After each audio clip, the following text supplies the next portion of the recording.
បានអាន Super Discourses and Selected Writings របស់ Epictetus ហើយនេះគឺជាមេរៀន3ធំៗដែលខ្ញុំបានរៀនពីគាត់មេរៀនទី1ផ្ដោតលើអ្វីដែលយើងគ្រប់គ្រងបាន Epictetus គាត់និយាយម្ដងហើយម្ដងទៀតអំពីសារៈសំខាន់នៃការដែលយើងអាចបែងចែករវាងអ្វីដែលនៅស្ថិតនៅក្រោមការគ្រប់គ្រងរបស់យើងហើយនិងអ្វីដែលស្ថិតនៅក្រៅពីការគ្រប់គ្រងរបស់យើងនៅពេលដែលយើងចេះបែងចែកច្បាស់ហើយយើងផ្ដោតសំខាន់ទៅលើអ្វីដែលយើងគ្រប់គ្រងបាននោះយើងនឹងបានក្តីសុខក្នុងជីវិតផ្សេងទៀតដែលយើងគ្រប់គ្រងបានឲ្យវាតាមដំណើរទៅហើយទទួលស្គាល់វាថាជាការពិតទៅអញ្ចឹងយើងអាចនឹងមានសំណួរថាអីគេដែលនៅស្ថិតនៅក្រោមការគ្រប់គ្រងរបស់យើងសម្រាប់ Epictetus គឺចម្លើយគឺវាខ្លីទេអត់មានអីច្រើនទេគឺការគិតរបស់យើងអាចនិយាយបានថាអ្វីដែលយើងអាចគ្រប់គ្រងបានគឺមានតែសកម្មភាពរបស់យើងឯងដូចជាការគិតរបស់យើងការសម្រេចចិត្តការវិនិច្ឆ័យរបស់យើងជាដើមអញ្ចឹងក្រៅពីហ្នឹងគឺអត់ស្ថិតនៅក្រោមការគ្រប់គ្រងរបស់យើងទេគេអ្នកដទៃគិតមិនម៉េចគេធ្វើអីគេសម្រេចចិត្តធ្វើអីមកលើយើងក៏ដោយក៏មិនមែនជាការគ្រប់គ្រងរបស់យើងដែរទាំងដែលខ្លួនប្រាណយើងនេះយើងអាចគ្រប់គ្រងសកម្មភាពដែលយើងធ្វើជាមួយខ្លួនប្រាណយើងបានប៉ុន្តែយើងអាចគ្រប់គ្រងខ្លួនប្រាណយើងទាំងមូលបានទេខ្លះទៅទោះបីយើងខំប្រឹងធ្វើសកម្មភាពការពារខ្លួនយ៉ាងណាក៏ដោយយើងនៅតែមានជំងឺយើងមិនអាចបង្ការបានពេលខ្លះទៅយើងអាចមានជំងឺដែលដោយសារហ្សែនរបស់យើងអីចឹងយើងមិនអាចគ្រប់គ្រងវាបានពេលខ្លះទៅគឺយើងមានស្នាក់ស្នាមរបួសដោយចៃដន្យមកពីខាងក្រៅដែលយើងអាចគ្រប់គ្រងបានអញ្ចឹងគាត់ឲ្យយើងផ្ដោតឲ្យច្រើនលើការគិតលើការវិនិច្ឆ័យលើការសម្រេចចិត្តរបស់យើងហើយកុំទៅខ្វល់ពេកអ្នកដទៃពេលខ្លះគាត់ធ្វើអីមកកាន់យើងមួយអញ្ចឹងឬក៏គាត់គិតអីមកកាន់យើងមួយគិតអាក្រក់អីអញ្ចឹងណាហើយយើងចង់ទៅបញ្ឈប់គេយើងចង់ថាឈប់ធ្វើអញ្ចឹងអីចឹងទៅយើងអាចទៅនិយាយបានប៉ុន្តែភាគរយដែលគាត់ឈប់តើមានប៉ុន្មានភាគរយសម្រាប់ខ្ញុំបទពិសោធន៍ខ្ញុំផ្ទាល់គឺភាគរយតិចដែលគេនឹងឈប់ធ្វើអីដែលគេចង់ធ្វើមកលើយើងហ្នឹងយើងមិនអាចគ្រប់គ្រងថាគេនឹងនិយាយគេនឹងគិតគេនឹងអីមិនទេចំពោះយើងប៉ុន្តែអ្វីដែលយើងអាចធ្វើបានគឺតើយើងប្រតិកម្មទៅអាហ្នឹងវិញមិនបើសិនជាម្នាក់ហ្នឹងធ្វើលើសលួសយើងអត់ចង់នៅជាមួយម្នាក់ហ្នឹងទៀតទេអ្វីដែលយើងអាចរើបានគឺយើងដើរចេញយើងធ្វើមិនការពារខ្លួនពីសម្ដីឬក៏ពីសកម្មភាពរបស់ម្នាក់ហ្នឹងបើសិនជាយើងអាចដោះស្រាយជាមួយម្នាក់ហ្នឹងបានយើងចង់នៅមួយម្នាក់ហ្នឹងដែរយើងអត់ចង់ដើរចេញទេយើងទៅតែរៀនទទួលស្គាល់ថាម្នាក់ហ្នឹងគឺមនុស្សអញ្ចឹងគេនឹងធ្វើអានេះសម្រាប់ខ្ញុំមេរៀននេះគឺវាពិតជាមានសារៈសំខាន់ណាស់ពីព្រោះវាបានបង្រៀនខ្ញុំច្រើនហើយខ្ញុំបានដោយសារខ្ញុំបានរៀនដោះលែងច្រើនដោះលែងសម្ពាធលើខ្លួនឯងឈប់យករឿងគេមកដាក់លើខ្លួនឯងពេលខ្លះទៅមនុស្សខ្លះយើងចូលចិត្តយើងស្រឡាញ់ដល់ពេលយើងឃើញគេធ្វើអីមិនល្អអីឬក៏ធ្វើអីមិនល្អចំពោះខ្លួនឯងគេហ្នឹងយើងចេះទៅគិតថាយើងជាអ្នកខុសព្រោះយើងអត់ទៅប្រាប់គេយើងអត់ទៅបញ្ឈប់គេតែពេលខ្លះយើងត្រូវទទួលស្គាល់ថាសកម្មភាពរបស់គេការសម្រេចចិត្តរបស់គេអ្វីដែលយើងអាចធ្វើបានយើងអាចនិយាយយើងអាចផ្ដល់យោបល់បានតែចុងក្រោយវានៅតែជាការសម្រេចចិត្តរបស់គេដែរទោះបីជារឿងនោះយើងគិតថាខុសហើយចុងក្រោយចេញមកខុសមែនក៏ដោយតែហ្នឹងគឺជាជីវិតគេគឺជាសកម្មភាពរបស់គេវាអត់ស្ថិតនៅក្រោមការគ្រប់គ្រងរបស់យើងទេហើយតាំងពីខ្ញុំធ្វើអាហ្នឹងមកគឺជួយឲ្យខ្ញុំមានអារម្មណ៍ថាស្រាលខ្លួនrồiខ្ញុំមានអារម្មណ៍ថាយើងជាក់ច្បាស់ហើយធ្វើឲ្យខ្ញុំទទួលស្គាល់និយាយទៅទទួលយកការពិតនៃអ្នកជុំវិញខ្ញុំច្រើនឬក៏រឿងអីខាងក្រៅដែលវានៅក្រៅការគ្រប់គ្រងរបស់ខ្ញុំណាខ្ញុំទទួលយកវាបានច្រើនជាងមុនហ្នឹងហើយអញ្ចឹងខ្ញុំគិតថានេះគឺជាមេរៀនល្អមួយដែលមិនមែនតែ Epictetus អ្នកបរៀនទេដល់ពេលដែលយើងអានពីទស្សនវិជ្ជា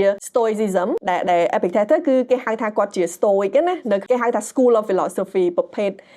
ទេដូចថាក្រុមនៃទស្សនវិទូមួយដែលគេហៅថាពួក Stoic អញ្ចឹងណាមេរៀនទី2តើអ្វីទៅជាសេរីភាពពិតប្រាកដ Epictetus សម្រាប់ខ្ញុំគឺខុសប្លែកពីទស្សនវិទូក្រិកបុរាណផ្សេងព្រោះពួកគាត់ភាគច្រើនណាគឺជាអ្នកមានសូក្រាតក៏មិនមែនគ្រាន់ដែរអ្នកនរគ្នាផ្លាតូក៏មិនមែនគ្រាន់ដែរអ្នកខ្លះជាស្ដេចទៀតដូច Marcus Aurelius អញ្ចឹងណាប៉ុន្តែ Epictetus ខុសគេត្រង់ថាគាត់មានដើមកំណើតជាទាសកររបស់គេនៅប្រទេសក្រិកហ្នឹងហ្មងគាត់បានចំណាយពេលជាច្រើននៃជីវិតរបស់គាត់គឺអត់មានសេរីភាពផ្លូវកាយទេគេប្រើឲ្យធ្វើអីគឺធ្វើហ្នឹងសឹងតែថាអត់គេចង់ធ្វើបាបគាត់និយាយទៅវាសនាគាត់អត់ស្ថិតនៅក្រោមដៃគាត់ទេគឺនៅលើម្ចាស់របស់គាត់ប៉ុន្តែម្ចាស់របស់គាត់ក៏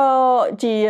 អ្នកមានមុខមានមាត់ធ្វើការនៅក្នុងរាជវាំងអីអញ្ចឹងណាមិនធ្វើការធ្លាប់ចូលទៅរាជវាំងច្រើនដងអីអញ្ចឹងទៅ Epictetus បានយកពេលហ្នឹងសង្កេតពីមនុស្សជុំវិញខ្លួនទាំងអ្នកមានទាំងអ្នកក្រអីអញ្ចឹងណាតែក្រោយមកគឺគាត់បានមានសេរីភាពវិញគាត់ឆ្លៃទៅជាពលរដ្ឋក្រិកពេញសិទ្ធិហើយគាត់បានចិញ្ចឹមជីវិតដោយធ្វើការបរៀនស្នាវិជ្ជាទៅកាន់ពួកអ្នកមានដែលមករៀនមួយគាត់អញ្ចឹងណាអញ្ចឹងសភៅនេះគឺមិនមែនតែសេដោយគាត់ទេតែសេដោយសិស្សម្នាក់ដែលបានមករៀនជាមួយគាត់ពេលដែលអានពេលខ្លះទៅគឺខ្ញុំខ្លួនឯងផ្ទាល់ក៏ខ្ញុំមានអារម្មណ៍ថាដូចយើងបានទៅរៀនមួយគាត់អញ្ចឹងដូចយើងជាសិស្សហើយយើងទៅអង្គុយស្ដាប់គ្រូនិយាយហើយគ្រូទេសនាអញ្ចឹងហើយយើងនៅស្ងៀមអញ្ចឹងណាគឺស្តៀងអញ្ចឹងពេលខ្លះទៅល្អសោចដែរប៉ុន្តែដោយសារតែបទពិសោធន៍របស់គាត់នឹងឯងបទពិសោធន៍ធ្លាប់ធ្វើជាទាសករគេនឹងឯងធ្វើឲ្យគាត់គិតឡើងវិញពីសេរីភាពពីនិយមន័យនៃសេរីភាពពីព្រោះថាអញ្ចឹងគាត់ប្រៀបធៀបណាអ្នកខ្លះទៅគឺមានសេរីភាពផ្លូវកាយពេញលេញជាពលរដ្ឋមួយពេញលេញទេប៉ុន្តែគាត់អត់មានសេរីភាពទេចិត្តរបស់គាត់ហើយនឹងសកម្មភាពរបស់គាត់គឺគាត់ត្រូវបានគ្រប់គ្រងដោយភាពលោភលន់ដោយភាពចង់បានអំណាចដោយភាពភ័យខ្លាចដោយតណ្ហាចង់បាននេះចង់បាននោះដោយចង់បានគេឈ្មោះចង់ល្បីអីអញ្ចឹងចង់បានលុយអីអញ្ចឹងទៅចាអញ្ចឹងសម្រាប់ Epictetus គាត់ថាមនុស្សទាំង អស់ហ្នឹងគឺអត់មានសេរីភាពពិតប្រាកដទេពីព្រោះគាត់ធ្វើការបម្រើអ្វីដែលគាត់ចង់បាននឹងធ្វើការបម្រើអាតណ្ហាហើយនឹង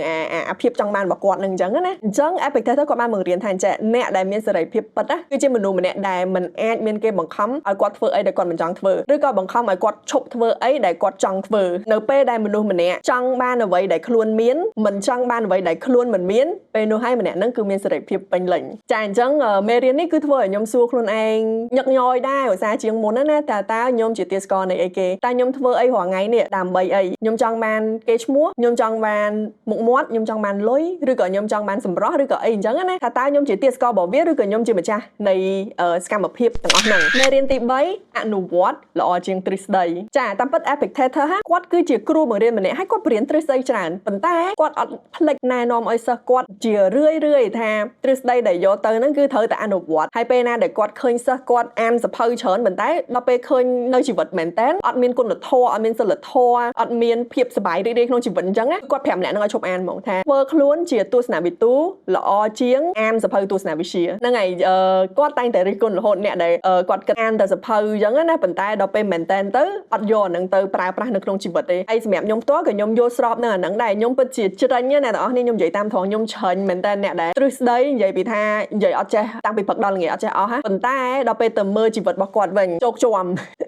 ជីវិតគឺពោពេញដោយភាពមិនសប្បាយចិត្តជីវិតគឺខ្វះគុណធម៌ជីវិតគឺធ្វើបាបគេមិនចេះគិតដល់គេអីអញ្ចឹងណាទាំងអស់ហ្នឹងគឺសម្រាប់ខ្ញុំគឺខ្ញុំច្រាញ់ហើយខ្ញុំអត់ចង់យកខ្លួនទៅប៉ះទេហើយខ្ញុំផ្ទាល់ក៏ព្យាយាមកុំឲ្យធ្វើខ្លួនឯងទៅជាអញ្ចឹងដែរព្រោះមនុស្សខ្ញុំគឺចូលចិត្តអានសភៅប៉ុន្តែខ្ញុំព្យាយាមយ៉ាងណានៅពេលដែលខ្ញុំអានសភៅទស្សនវិជ្ជាឬក៏ការអភិវឌ្ឍខ្លួនអីក៏ដោយខ្ញុំអានហើយបើសិនមានមេរៀនល្អៗខ្ញុំនឹងព្យាយាមយកត្រាប់អនុវត្តនៅក្នុងជីវិតខ្ញុំពីព្រោះមែនតើខ្ញុំគិតថាអញ្ចឹងពេលដែលយើងអានសភៅបានច្រើនជាពិសេសសភៅរបៀបអញ្ចឹងណាបើយើងអត់យកវាមកអនុវត្តអត់យកវាមកតេស្តជាមួយនឹងជីវិតយើងទេវាមានប្រយោជន៍អីគេយើងគ្រាន់តែយ៉ាងច្រើនណាបានគ្រាន់ដើរអួតគេថាយើងបានអានសភៅច្រើនប៉ុន្តែតើយើងមានបានប្រយោជន៍អីគេពីវាអត់សូវមានទេអញ្ចឹង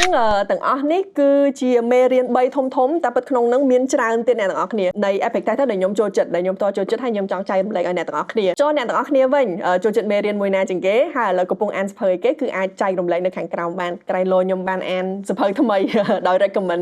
recommendation ពីអ្នកទាំងអស់គ្នាហ្នឹងហើយអញ្ចឹងវីដេអូយើងគឺបានមកដល់ប៉ុណ្្នេះឯងអរគុណច្រើនអ្នកទាំងអស់គ្នាដែលបានមើលមកដល់កន្លែងនេះសម្រាប់អ្នកមកថ្មីខ្ញុំឈ្មោះសុកជេងមកពី page ជេងអាននៅទីនេះខ្ញុំព្យាយាមនិយាយអំពីការអភិវឌ្ឍខ្លួននិងការអានសភៅបើសិនបើអ្នកទាំងអស់គ្នាចាប់អារម្មណ៍គឺកុំភ្លេចជួយ follow នៅគ្រប់ social media ដែលខ្ញុំបានដាក់នៅទីនេះហើយសម្រាប់អ្នកដែលមកយូរហើយអរគុណច្រើនដែលនៅតែគ្រប់គ្រងទោះបីខ្ញុំអត់សូវចេញវីដេអូក៏ដោយខ្ញុំពិតជាសប្បាយចិត្តនឹងមានអ្នកទាំងអស់គ្នានៅក្នុង page នេះហើយខ្ញុំនឹងព្យាយាមធ្វើដើម្បីកុំឲ្យអ្នកនរគ្នាភ្លេចមុខខ្ញុំ